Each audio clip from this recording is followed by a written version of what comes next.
Welcome back, guys. It's time for a little update on the 180-gallon reef and maybe some updates on some of the projects I've got going on. But first, these guys haven't had their breakfast yet, and I know that they are hungry and are waiting for it. So I'm going to go ahead and throw some food in there, and we can watch them eat. It's the weekend, and I'm feeling generous today, so they're going to get 4 cubes of frozen instead of 2. I'll normally pick out 2 of these, give them to that almost every day. But today I'm going to give them 1 of each. So I just got some frozen mysis. Then I've also got this variety pack, which contains some veggie cube, brine shrimp, and bloodworms. And here they are here. I don't bother rinsing them. I just put them in the tank like this and let the fish go at it. So let's go throw that in.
Now they've had their fill, take a quick walk around the tank, show some of the highlights. So first of all, you can see those 2 dummies going at it. That sailfin tang thinks he's the boss of the tank, and pretty much is, although the hippo tang is, she stands her ground, and I think she's trying to show that sailfin she's not really afraid of her, because she's getting bigger every day, and you know, I think someday she might take the crown of who's the boss of this tank. But yeah, the rest of the tanks, they all seem to get along pretty well. It's just that sailfin's the one that always starts trouble, but never anything too major. And a new addition, if we can see this guy down here, I've got a little Rainford's goby, or court jester goby. So he just went into the tank this week. Picked him up a couple weeks ago, and I had him sitting in the frag tank, and he looks okay, so he's made it to the tank. I think he's still trying to get a feel for, you know, where he's going to fit in, so he's kind of been hanging out in that little spot there. I don't think he's used to the higher flow and everything, so he's still getting used to the tank. Haven't actually seen him eat anything, but he picks at the gravel and the sand, so he must see something down there that he likes. The clownfish, still, this is their corner. They host in that leather coral, but that leather just doesn't like it. They're constantly rubbing up against it and biting it, and you can see that thing is just tilted over. It just doesn't want to be there, I don't think, but it's stuck to the overflow. I'm not going to move it. That's their home. What else we got? So, Maltipores up there. I moved some zoanthids up top. I don't know if that was in one of the last updates, but all of my zoanthids were all down at the bottom, and eventually started getting shaded by everything and started to die off, so I've pulled some up, put them up there, see if they'll spring back to life up there. Getting some green algae on the sand bed, as happens from time to time, and usually that means that it's time to basically clean the sand bed. So my next water change, I'm going to vacuum the sand, get any junk out that's caught down there. That'll usually clear that up.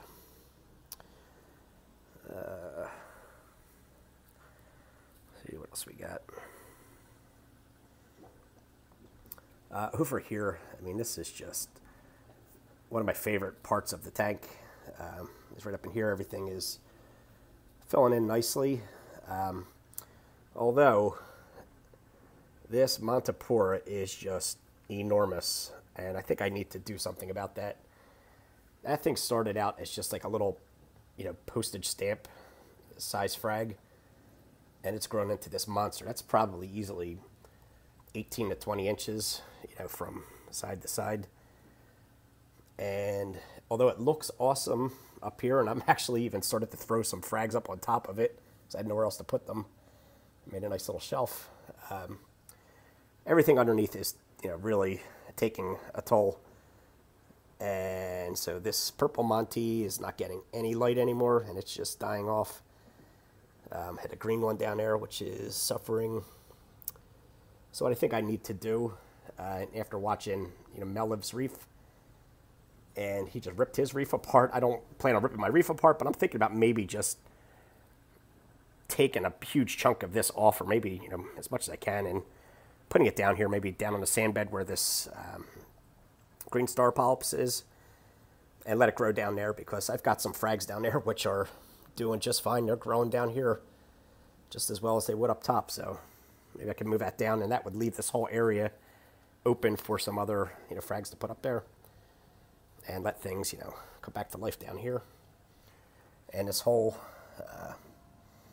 area here, this little valley is just completely shaded. Although one of these lights haven't come on yet, so that does shed some light down in here. But everything's just kind of, growing in and shading this little valley out. And there's some nice corals back there, which you can't really see. So I'd like to, be able to see them again.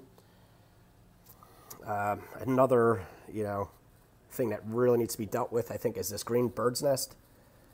It's just gotten massive, and it's encroaching in on everything else up here and starting to run into it. I think I just need to frag a huge area off. Problem is I just have nowhere to put the frags right now, so I gotta figure out what I'm going to do with them. Yeah, everything else over there. This Spongeode's doing pretty good, although it's creeping up into all these guys, so that needs to be dealt with. Then you could see I've got these Digitatus do really good in here. This is, well, supposed to be a purple digi, but in my tank this one just always turned brown. I don't know why. I put it in a frag tank, it turns purple. Put it in here, it turns brown. But anyway, there's some back there, and one of them is a red one as well. Although you can't really tell in this light. But the fish have been doing me, some favors and fragging bits off for me, so I got a big chunk there I need to pull out. They've carried one over here, and then I've got other ones that they've knocked off over there, so the fish are always banging into those things and knocking them off. So, what else? One fish that I've lost, and I'm assuming he's perished, is my little twin spot goby. I had two of them that I had purchased, and one of them disappeared like within a week of me getting it. So I just figured that one was gone. And then the other one's been with me for months, and then I have no idea where it's at now. The only thing I could think of, and I hope this isn't what happened, the pumps blow the sand, from there all the way over to here. And I was moving sand back from, the edges back into the middle of the tank. And he used to keep like little caves in and under here. I'm hoping I didn't bury him into one of his caves and he couldn't get out. And I tried, freeing everything up, but I haven't seen him again. So I don't know if that's what happened or if he disappeared before that, but hopefully he's in there somewhere and we'll make a debut at some point. Yeah, I got some frags. This is a new frag that I picked up a couple weeks ago. You can see it. That is a limeade acro. Don't know how well it'll show up here, but it's like green with pink tips. So I gotta find a spot for that. And another one is this I can't really see it too well here. That green Montipora is called a Medusa Montipora, and it grows differently than any other one I've ever seen. Normally they grow in like a plate like this, and you can see, you know, any of the other ones I have. But that one grows out in these little branches and fingers and stuff, which was kind of cool. So I got a piece of that. I'm going to find a spot for that. And yeah, so that's about it for up here. Show you what's going on down below. So at one point I finally hooked up my flow meter for my return pump, which is pretty cool. I like being able to monitor the output of my return pump. And I'm going to do a video on that at some point, I think. But I've also gone ahead and purchased another one of these flow sensors or flow meters, which I'm going to be putting onto my UV sterilizer so I know how much flow is going through there, so I can tune that to the optimal setting that it says. But the problem is this only came, I have 3/4 inch plumbing, and this only comes in 1 inch or 3 or 1/2 inch sizes. So I need to do something. 1 inch is way overkill. That's the 1 inch one. Don't want to put that there. So I got the 1/2 inch version, which means I need to dismantle that piece and replumb it with some 1/2 inch pipe. So I'm going to get to that at some point. And yeah, the rest of the stuff down here is doing all right. Probably harvest some of this macroalgae. It's finally starting to take off. And yeah, that's about it for down here. Oh yeah, I do have a couple other little things to show you, so let's go ahead and take a look at that. All right, so this is the Facebook page for one of my favorite local reef stores. This is Aquarium Specialties and Research in Malvern, Pennsylvania. And every day he posts these amazing photos of all of the corals that he's got in stock, and I'm always looking, you know, at his pictures and, you know, his fish that are available. And one day a few weeks ago, I'm going through everything, and I come across these pictures. And I was like, what the heck are these? So I had to go up and see these poison dart frogs, which I had never seen before. And I thought that these were some of the coolest things I had seen. And I knew I just have to have these. So I've been learning everything I can about these frogs, watching tons of videos and about their care and everything. So I think I'm going to try and set up a vivarium to keep these things. So I've been, you know, doing my research, and these are so cool. This is almost like, I mean, I always thought about doing a planet tank, try something different. But these are like a planet tank, but, you know, without the water. So thinking about starting up a small vivarium, see how this goes.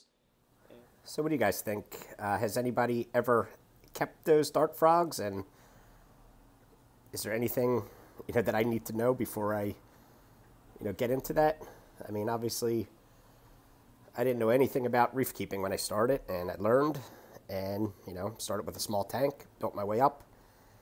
And, you know, obviously I'm not getting away from this, but just figured it'd be something new to try, you know, because right now I'm just kind of in the mode where I get to enjoy my tank, and there's not a whole lot that I'm putting into it. I'm, you know, a few things here and there, but mainly I'm trying to take things out of this tank.